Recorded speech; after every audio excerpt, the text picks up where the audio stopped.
চতুর্থ শ্রেণীর শিক্ষার্থীরা তোমাদের প্রাথমিক গণিত বইয়ের 43 পৃষ্ঠায় গুণ জনিত যে সমস্যাগুলো আছে সেগুলি আমরা এখন করব। তাহলে প্রথমে 6 নাম্বারটা একটু ধরো।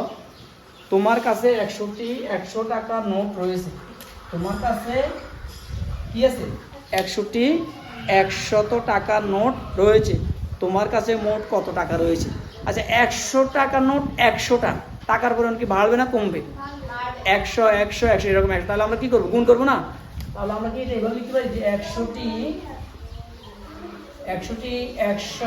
টাকার নোট সমান 100 গুণ 100। তাহলে আমরা কত পেলাম?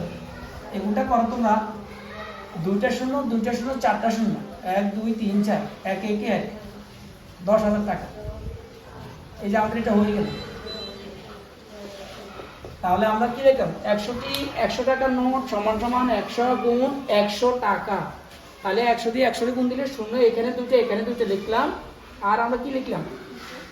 আর আমরা 1 1 1, 10,000 টাকা। ঠিক আছে। এরপরে 7 নাম্বারটা ধরো। আমরা 7 নাম্বারটা এখান দিয়ে সমস্যাটা করে ফেলি। 7 নাম্বার কি আছে একটু দেখি।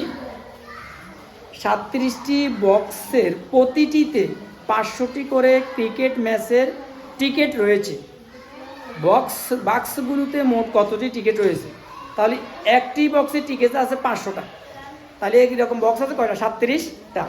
তাহলে আমাদের একটি বাক্সে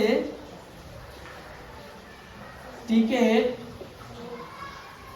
আছে, একটি বাক্সে টিকিট আছে কতটি বলো? 500টি। কতটি?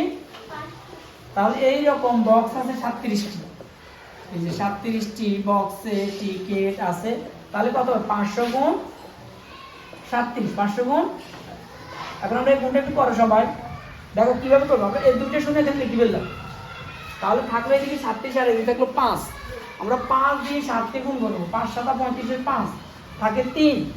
5 দিয়ে আমরা 3কে গুণ করবো। 3 5 15, 15 3 16 17 18। তাহলে কত হলো? 18,503। না, দুইটা সমস্যা তুলে না সবাই।